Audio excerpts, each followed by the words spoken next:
Ano ba? Anong feeling neto? Nag-uusap tayo ngayon. Lalo na tinawagan ka para mag-guest. Actually, I was happy na tinanong nila ako to guest. I was waiting for it for a long time. And kinakabahan ako ngayon. Kinakabahan? Because fairness, talaga? Yeah. No, because we haven't really talked for a long time.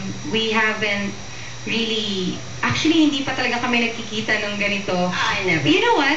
It's funny because napapanaginipan ko, nakausap kita. Napapanaginipan ko, I don't know for some reason. Uy, grabe na ito. And it's a recurring dream. Na, it's kind of closure na. Siguro parang somehow kailangan din natin. Somehow kailangan din. Actually, gusto mo kwento ko sa'yo kung kailan yung closure ko? Ay, closure ba ito? Parang alam ko na kung kailan. Pero sige, kwento mo na rin. Kwento ko yung closure ko.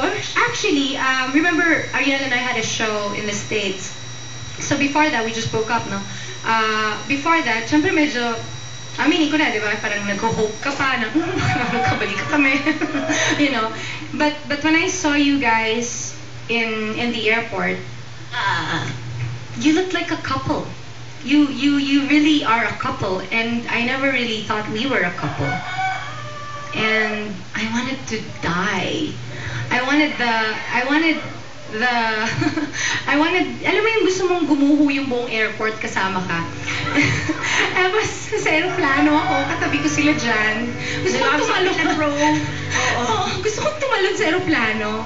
Kasi ganun pala yun na makikita mo na talagang... Uy, may background. Sana may music, Nakikita mo na tapos na talaga. Tapos na, yun na yun. That was the end, and I had a hard time, and that's why I'm sure you did, yeah. It was very painful for me to see na kayong dalawa, na you look like a real couple, and I never really thought we were, and that's why I understood why you were angry with me, because whatever pain you felt when he left, I also felt it. That's it. It's good to hear. Ano ba sasabihin ko, di ba? Okay lang.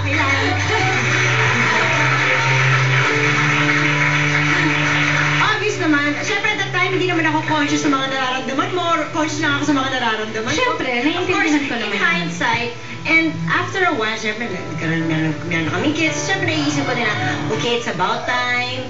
Pero it's a long process. Actually, before I said yes, pinag-isipan ko okay ba talaga ako? Okay gawin to. Alam ko naman, I can wing it eh. Kasi pwede ko namang i-showbiz. Pero naisip ko, hindi naman ako ganun. Baka hindi ko kayanin. Pero tama na, dapat kayanin na, hindi ba?